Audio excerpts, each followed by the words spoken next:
Yang saya hormati Ketua Badan Pengawas Pemilu Kabupaten Parigi Motong serta seluruh jajaran, Pak Sek. Gimana kabar Pak Sek? Ketemu lagi. Jajaran teman-teman sekretariat dan teristimewa yang saya banggakan adalah Ketua dan anggota Panwas Kamse Kabupaten Parigi Motong dan bendahara ya yang hadir. Kepala sekretariat ya, selamat datang kembali. Mudah-mudahan tidak bosan untuk selalu berinteraksi dan bersuara dengan pimpinan di luar kabupaten dan kemudian khususnya di saya secara pribadi. Baik Bapak sekalian, mohon izin Pak Ketua mungkin boleh berdiri ya. Saya laki-laki masalahnya gitu kan. Sedangkan dulu bisa berdiri, apalagi kalau sudah berdiri. Mohon izin Bapak sekalian. Padahal sebenarnya boleh slide gitu ya.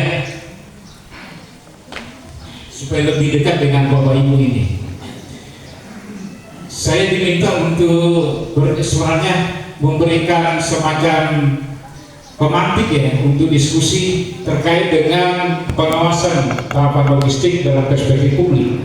Nah ini materi ini sebenarnya adalah materi yang sebenarnya mudah sekaligus sulit. Kenapa? Karena terkait dengan logistik pemilu itu adalah satu tahapan, mulai dari manajemen perencanaannya, mulai dari produksinya sampai kemudian di logistiknya. Itu banyak hal yang variabel-variabel yang akan bisa berdampak terhadap kesuksesan penyelenggaraan pilkada di tahun 2024 ini. Yang saya bilang agak-agak mudah karena ini terkait dengan perspektif publiknya. Kalau yang lain biasanya itu kan selalu agak-agak normatif, ya mau tidak mau Bapak Ibu sekalian, kita harus sesuai dengan ketentuan.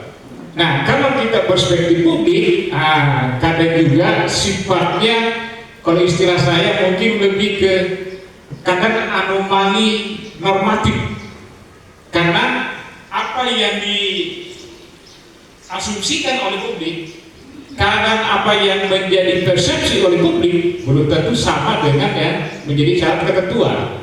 Banyak hal terjadi. Publik menginginkan seperti kondisinya harus kita tindaki, tapi ternyata ketentuannya itu tidak seperti itu. Kenapa? Karena publik ini terkadang berangkat dari berbagai perspektif. Banyak hal yang dia mau, wacana yang terbentuk atau yang membangun konstruksi berpikirnya para masyarakat kita di luar. Sebelum masuk ke situ, banyak hal mungkin yang ingin saya sampaikan kepada Bapak sekalian. Mungkin karena ini sudah hari kedua, berarti mungkin sudah dari kemarin sudah banyak hal-hal yang sangat penting dan urgent terkait dengan kegiatan bersifat wajib. Mungkin ini tidak terlalu banyak yang saya mau sampaikan kepada Bapak sekalian. Yang pertama, saya ingin tetap selalu meminta kepada Bapak Ibu bahwa pilkada ini bukan hanya dilakukan secara serentak saja. Jadi bukan hanya sekedar dilakukan secara serentak dan secara periodik 5 tahun. Kan mungkin Bapak Ibu sekalian, kenapa kita harus bikin kegiatan pilkada ini 5 tahun ke depan? Bahkan kemarin sebelumnya itu hanya 4 tahun, belum sampai 5 tahun Bapak Ibu sekalian. Kita sudah lakukan, itu mungkin sangat penting. Jadi menurut saya bahwa pilkada itu bukan hanya sekedar kita menginginkan secara periodik berputar 5 tahun, tetapi di pilkada ini kita mengharapkan adalah substansinya. Jadi bukan hanya sekedar proseduralnya, bahwa ini kita sudah lakukan, termasuk dengan pengawasan logistik Bapak sekalian. Karena bagi saya dan sering saya sampaikan kepada teman-teman yang dulu bahwa pengawas itu sebenarnya tugasnya gampang-gampang susah Bapak. Kalau mau digampangkan, ya sudah, kita melaksanakan tugas saja, yang penting sudah jalan. Artinya, sekedar sudah gugur kewajiban. Bapak sudah datang, melaporkan, datang ke kantor kecamatan, kantor tempat penyimpanan logistik, gitu kan, ada form yang diisi, sudah. Kalau hanya sekedar itu sebenarnya itu kan sesuatu yang tidak sulit. Artinya kalau Bapak hanya melakukan itu kan sifatnya, kalau istilahnya dulu itu kita namanya pengawasan minimalis. Hanya sekedar gugur kewajibannya Bapak sekalian. Kalau hanya sekedar itu yang sesuatu yang tidak sulit Bapak. Yang sulitnya adalah bagaimana kita menyelenggarakan pilkada ini melahirkan model atau melahirkan sesuatu. Kalau dalam konsep demokrasi itu ada namanya pendalaman demokrasi. Itu. Jadi bukan hanya kita menjalankan pilkada ini sekedar proseduralnya saja, dilaksanakan A, B, C sampai terakhir, mulai dari awal sampai kemudian para penghitung, rekapitulasi dan pasca penghitung. Kita hanya sekedar dapat itu. Itu bukan, itu namanya secara prosedural saja kita melaksanakan tugas fungsinya. Yang kita harapkan, yang negara harapkan, yang masyarakat juga harapkan Bapak sekalian adalah ada substansi, ada pendalaman demokrasi yang kita harapkan.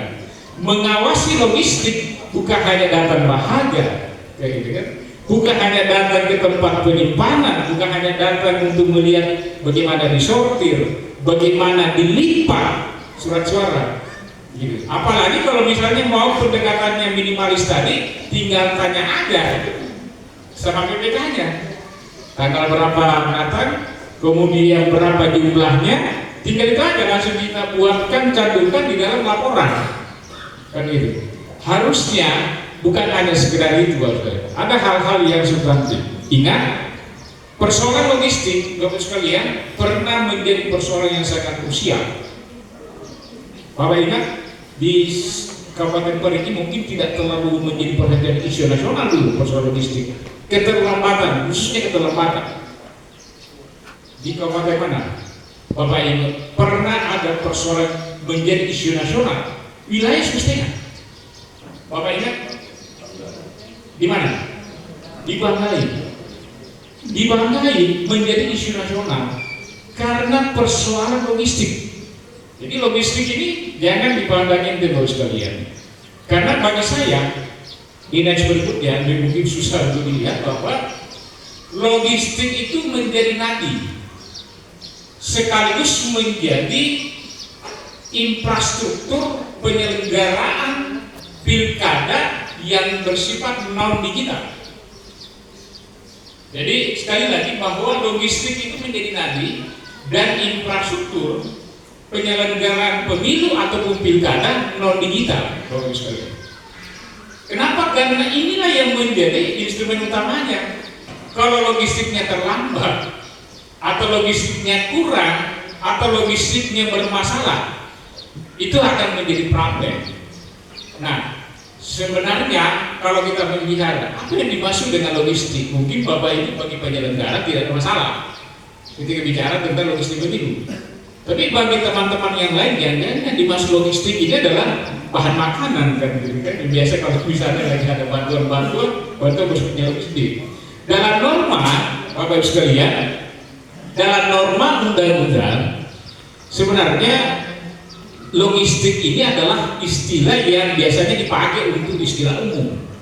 Kalau dalam norma undang ini kan perlengkapan kebutuhan perlengkapan suara-suara, perlengkapan kebutuhan dukungan, kelengkapan dan perlengkapan persoalan lain-lainnya. Kan itu dibagi tiga itu ya, untuk ketika bicara tentang logistik. Jadi logistik ini adalah istilah umum sebenarnya, kayak gitu.